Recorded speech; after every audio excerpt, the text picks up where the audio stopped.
my name is Alicia, and if this is your first time visiting my channel, welcome. So this video is called Who Are You When Nobody's Watching? And this is kind of a spin-off of my Protective Bubble series. I didn't want to keep making a part 4 and a part 5, so I sort of made a whole new video. Hey Cicada, how you doing? Who are you when nobody's watching? In fact, I'm going to pull the Be Marked Fit quote again so you can remember. Everyone sees the Lambo, the mansion, but what you don't see is the 3 a.m. wake-up times, the 12 to 15-hour work days, 5 days in a row for 5 years straight. It's the work behind the scenes that puts him in the spotlight. A real champion puts in the work when the lights are off. And I know they say you want to be successful, but one question, who are you when no one's watching? So I've been to a couple of events, like I volunteered at Indiana Fashion Week and volunteer different places, go different places, and people always ask me, how did I get my numbers on YouTube? And I keep telling people I struggled for 10 years. I wasn't getting views for a long time, and I kept posting content, right? Now I do a lot of things behind closed doors, and I have always done a lot of things behind closed doors. And it's the work that you do behind the scenes. You know, nobody's giving you accolades, nobody's giving you attention, nobody's giving you credit. That's where it really counts. Like, how disciplined are you to keep up your work, even when you're not seeing results, even when you're not getting anywhere, even when your friends and family and everyone is bashing you and talking about you can't do it. How much are you willing to still stick with it, even if it's not working out?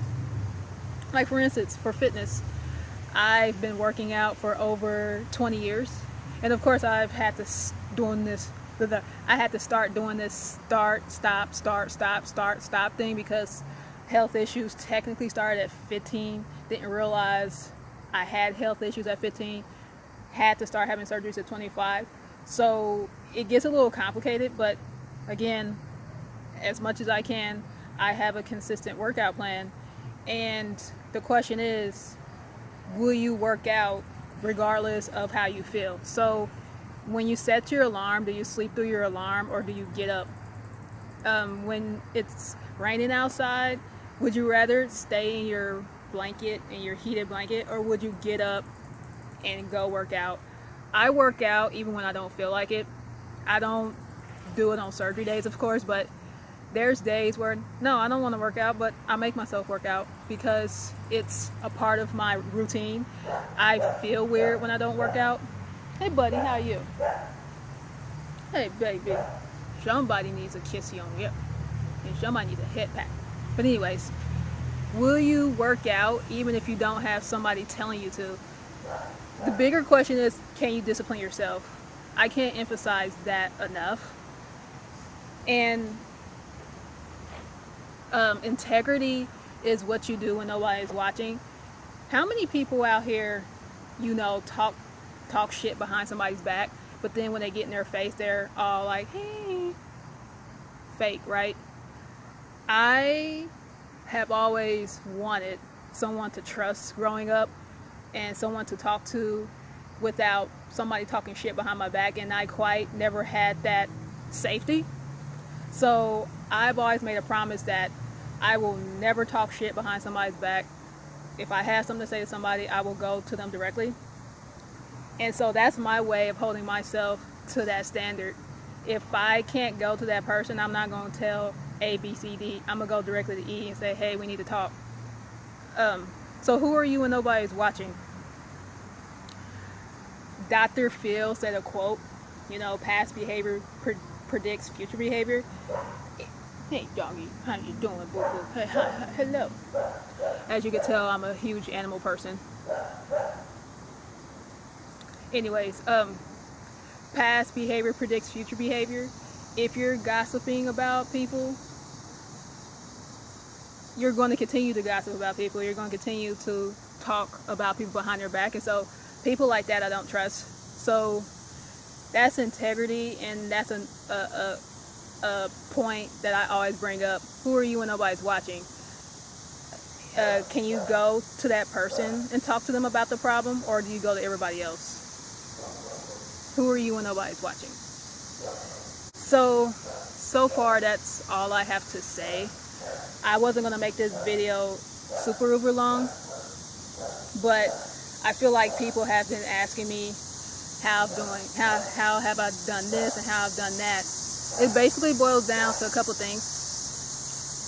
Being disciplined, not letting people talk me out of it, because you have to remember what people see in you and they don't have it, they hate. So if you find yourself around people that are kind of trying to talk you out of your dreams or being haters, cut them out as quickly as you can, because remember, what they see in you is what they hate and they wish they had. And what basically jealousy is, in some sense, is wishing they could be more like you. So just keep that in mind. So discipline, ignoring the haters, keep putting in the work even when it's not working out, and doing the work even when no one is watching. And I'm back. I lied. So this is kind of like a couple bonus things that popped up in my mind. Woo-wee. Delayed gratification. Can you resist the impulse to accept a current reward and hold yourself until you can get a later reward? And I'm gonna give you a couple examples. So until I reach my goals, I decided to stop posting on Facebook and Snapchat. And I love my friends, but when I was seeing all these posts on Facebook, I would be spending hours, right? I'm like, the hours that I spend liking photos and viewing Snapchat stories, I could build a business and I could make my YouTube channels grow. And to me, social media is like a highlight reel of everybody's best. And I'm not saying air your dirty laundry, but a lot of people just want to put their best out there, but they don't really show the reality behind their life. And so that's why I'm not really into comparing and trying to keep up with people, because that's just the highlight reel. They're not posting real life stuff on there unless they're just for real type people. I have friends who post their vacations, they post where they're checking in, and a lot of my friends and family will notice that I don't post on Facebook all the time. And this is a way of disciplining myself, because I feel like, hey, if I could discipline myself in this area, it'll be easy for me to discipline myself in multiple areas. So that's one thing I personally do, is I will not do something until I do something else first. So for instance, like I decided to miss a couple of events and work on YouTube instead, because I have procedures coming up, and so I want to work on a bunch of YouTube videos and prepare my channels. And some people might say, you know, Leisha, you give yourself a break. I'm like, no, I will feel a peace of mind knowing that my content is being published despite how I feel, because I've told y'all this in multiple videos. I can't trust people. I would never ask anybody else to try to do this for me. So I spend my weekends sometime recording multiple videos to post on my various channels, so my YouTubes are straight, so I don't have to worry about anything. I may or may not post a screenshot of one of my YouTube channels. I don't know. I haven't decided. If you see the screenshot, you'll see it. If you don't, you don't. So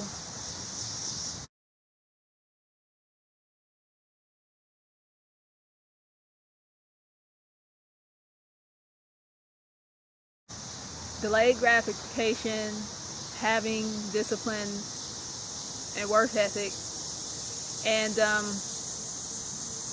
just keep on keeping on. Yeah. And remember too, like with the keep on keeping on, what people hating you is missing in them. I said something about that in the first clip, but you have to almost think the more haters you attract, the better off you are. You know you're going places if you have a lot of haters.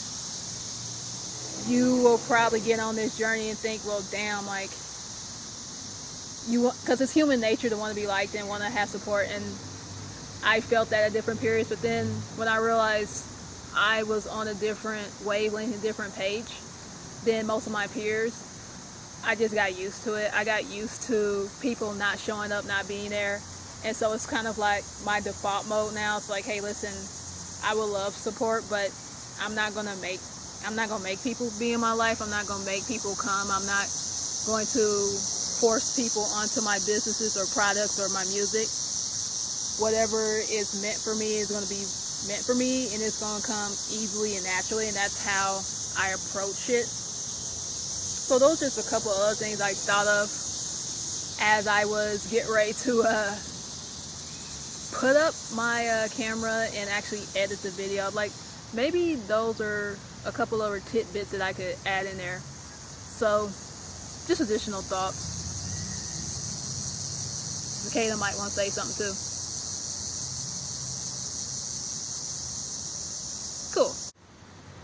Another example, in my old school circles, one of my nicknames, and when I get around some of them sometime today, is Tequila Alicia.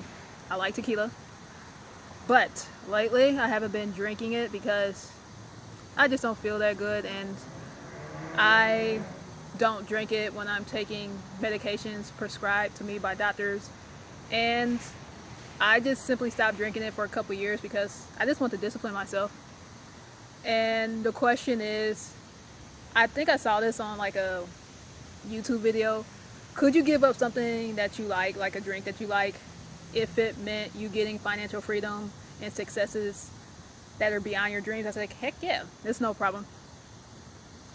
And I have to be really honest, I love bars, but when I'm in my hometown in Indy, I really don't go to them anymore because I want to go with people I trust. And I think some of it's just me getting older, been there, done that, and you don't care anymore. But some of it is I just don't trust people, and I only want to go out with people that I trust. So I'm not saying I don't trust anyone, but it just takes me a long time and I don't trust easily. And so I'm just kind of at the point when I go out, I want to go and be with people I trust. And you know how you just don't care if you miss out? You know, you don't have FOMO. You can like other friends' photos on social media and not feel bad if you didn't get invited. I'm just at that point where it's like, I'm happy they got to go and they got to experience it, but I don't care if I experience it or not. And this is kind of like a different point that I'm bringing up in this video, but who are you when nobody's watching? But who are you when no one's around too? So if no one is around you and you had to get the discipline to do things on your own, and knowing that it's not going to get done unless you do it, could you step it up and do it? Aw, hey boo.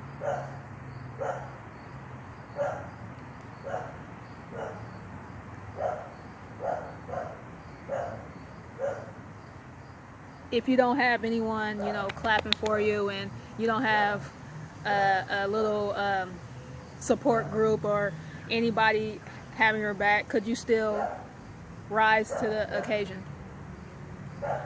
And this is going to be the last example I come up with, and I'm going to really turn this off. Okay, so if the dog makes any more noise, we're just going to go with it. My mom is on several boards, and she says she worked with this lady who really didn't trust people because she really didn't tell any of them what was going on because she saw how bad it was. Long story cut short. And my mom was like, oh, she probably could have trusted people. I get where that lady is coming from, because I've been on a couple organizations and their boards, and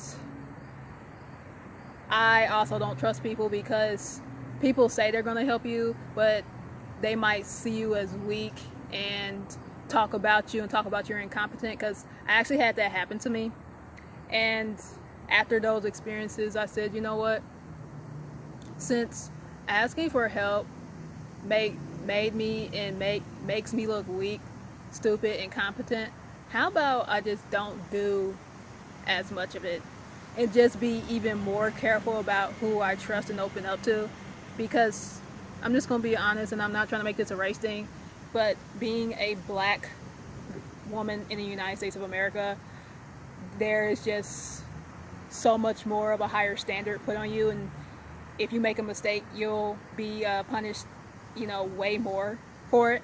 And being on the receiving end of that many times in my life, I just think it makes me more self-disciplined to do stuff on my own without seeking outside help. And I know that can be bad in some instances, but it's, too many of my life experiences just tells me I can't trust people, and so I'm gonna have to do this myself. So as far as I'm concerned, who am I when nobody's watching? I'm somebody who is self-motivated, self-disciplined. I keep my work ethic in check. I really felt like at a lot of periods in my life I couldn't trust people, and to a certain extent, to this day as I make this video, I still don't trust a lot of people. Like, I trust my mom, but other than that, like, I'm not gonna go out and ask for help like I probably should be able to, but I won't. I'm just being for real. And I think knowing that I'm on my own, knowing that if I don't put in the work, the YouTubes won't grow, I just keep on keeping on and say, hey Leisha, you're either gonna do this or you're not, and it's on you to get yourself where you need to be. And oh, hi doggy. So that's it, really. So I'm going to really go this time. Thank you for watching, and I will see you soon. Bye, toodles.